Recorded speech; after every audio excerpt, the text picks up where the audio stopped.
I remember it like it was yesterday. It was a Saturday afternoon.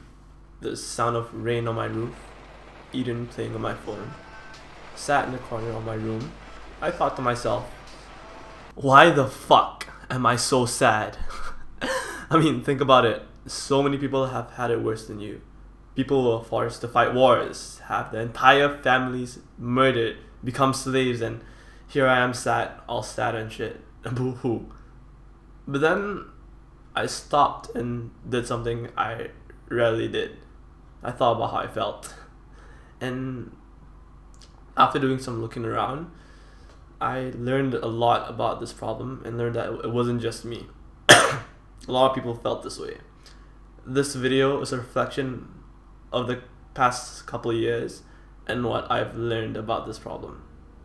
So back in the day, I'm talking hundreds of thousands of years ago, when the first humans started to appear in Africa, life was simple. Our brains had adapted to the needs of prehistoric life. We survived better in groups, so our brains make solidarity and teamwork desirable. Fruits were hard to come by, so we instinctually gorge on them any chance we get. But most importantly, we were constantly busy. We had to be. The folks who lazed around all day didn't contribute to the pack and were simply left behind and eaten. As a result, their genes weren't passed on. So because the human race progressed really quickly over the past few centuries, our brains couldn't adapt.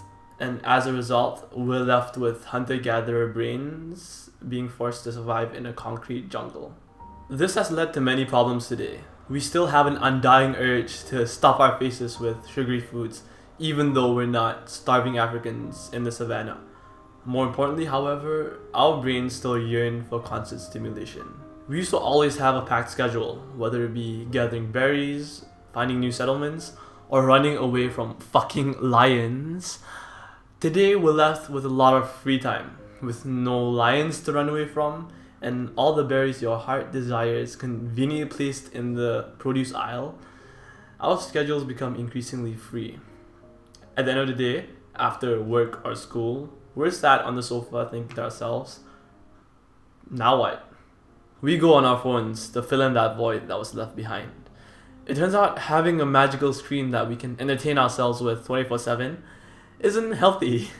We're overwhelmed with dopamine, which is the feel-good hormone your brain uses to motivate you to do shit. Since it's used to this level of stimulation, the only thing you'll feel like doing is shit that gets you that high.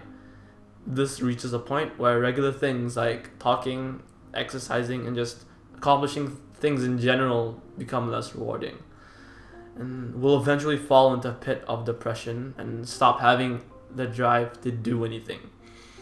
For many times in the past, this has been me. Why bother do anything when you can just laze around all day and watch Netflix and scroll through Instagram? It's crazy that a lot of us are sitting in air-conditioned rooms and with our iPhones and scented candles, but still feeling down. We are so much better off than our ancestors, but more people kill themselves than ever. If you're in a pit, like I usually find myself in, the best thing to do is to do what? Doesn't really matter. Do anything. Accomplish something. It can be the smallest thing, like cleaning your room, or even simpler, clearing your table. This is in fact what that Kermit the Frog sounding dude was on about in his lectures. I'm sorry, don't be sad of you.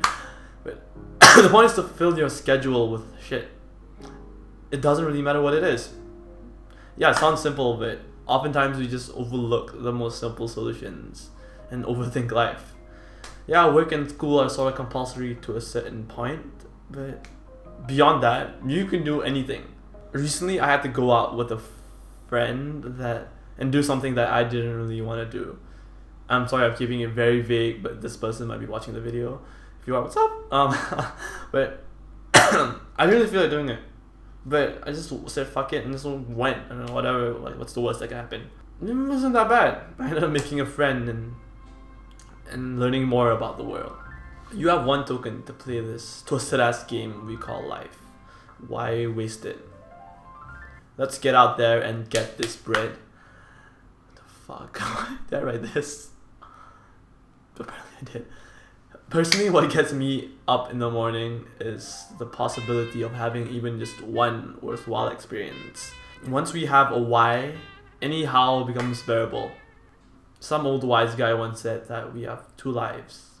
The second one begins when we realize we only have one.